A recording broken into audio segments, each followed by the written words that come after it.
স্বল্প দূরত্বে যাত্রীদের উচ্চমানের সেবা দিতে ৬৫০ কোটি টাকায় ডেমু ট্রেন কিনেছিল সরকার।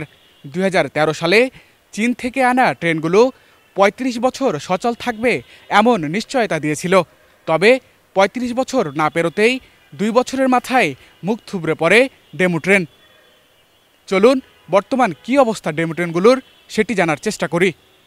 স্বপ্নের অত্যাধুনিক ডিজেল মাল্টিপল ইউনিট অর্থাৎ ডেমু ট্রেনের আমরা ভেতরে রয়েছি এবং ভেতরের দৃশ্য যদি আমরা আপনাদেরকে দেখানোর চেষ্টা করি, বিশেষ করে গাছপালা লতাপাতায় ভরে গেছে জায়গাটি এবং এক ভুতুরে পরিবেশ যেন তৈরি করেছে। আসলে ডেমু ট্রেনের এত কোটি টাকা খরচ করে যে ডেমু ট্রেনটি আসলে আনা হয়েছিল চায়না থেকে, যদি আমরা বলি যে অনেক যন্ত্রাংশ কিন্তু আসলে খুলে নেওয়া হয়েছে এবং আমরা আপনাদের দেখাই এক ভুতুরে পরিবেশ তৈরি হয়েছে।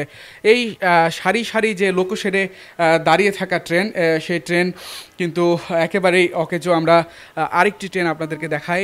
সবগুলো ট্রেন কিন্তু এখানে সারি সারিভাবে দাঁড়িয়ে রয়েছে, কিন্তু যে ট্রেনের যে আসলে বর্তমান অবস্থা, শত শত কোটি টাকার ডেমোতে গাছপালা গজে গেছে, মাকড়সা জাল বুনেছে এবং ইঞ্জিন যদি বলি, ইঞ্জিনগুলো কিন্তু আসলে ভাঙচুর করা হয়েছে।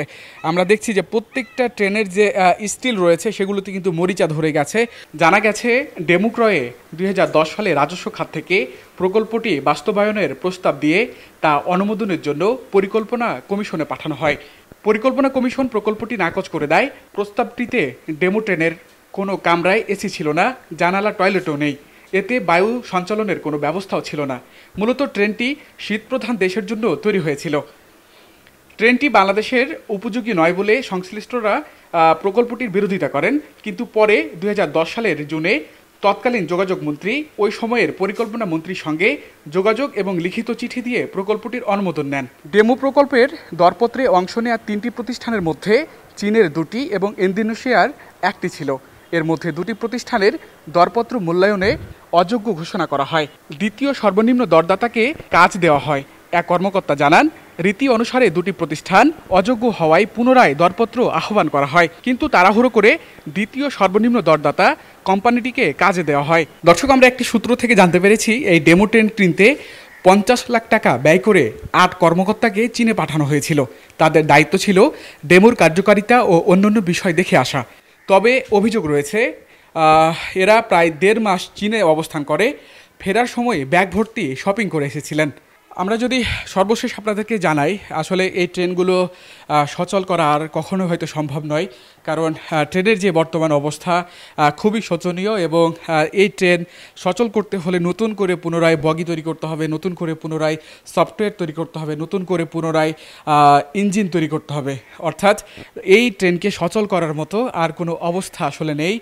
যতটুকু দেখে মনে হচ্ছে, আমরা যতটুকু ঘুরেছি, যতটুকু দেখেছি, আসলে পুরো ট্রেনের বগিগুলোই, যেমন এখানে একটি ডিসপ্লে ছিল, দেখেন এই ডিসপ্লেটাও কিন্তু আসলে খুলে নেওয়া হয়েছে। এরকম অনেকগুলো লাইট আমরা দেখেছি যে উপরে যে লাইট থাকে সেই লাইটগুলো কিন্তু আসলে খুলে নেওয়া হয়েছে। তবে ছোট ছোট যে ফ্যানগুলো রয়েছে, ফ্যানগুলো যদিও খোলা হয়নি, তবে বিভিন্ন যন্ত্রাংশ কিন্তু আসলে খুলে নেওয়া হয়েছে। আমরা এখানে একজনের সাথে কথা বলেছিলাম, তিনি আমাদেরকে আসলে যেটি জানিয়েছে যে কারা এবং কিভাবে ট্রেনের এই গুরুত্বপূর্ণ যে যন্ত্রাংশ, দামি যে যন্ত্রাংশ যারা খুলে নিয়েছে, হয়তো তদন্ত করলে সেটি বের হয়ে আসবে। আমরা যদি আপনাদেরকে দেখাই, আসলে ট্রেনটির ভেতরে যে অবস্থা, মাকড়সা জাল বেঁধেছে, শ্যাওলা পুরো ট্রেনগুলোকে বেষ্টিত করে রেখেছে। আসলে এই ট্রেন সচল করার মতো আসলে কোনো অবস্থাতেই নেই।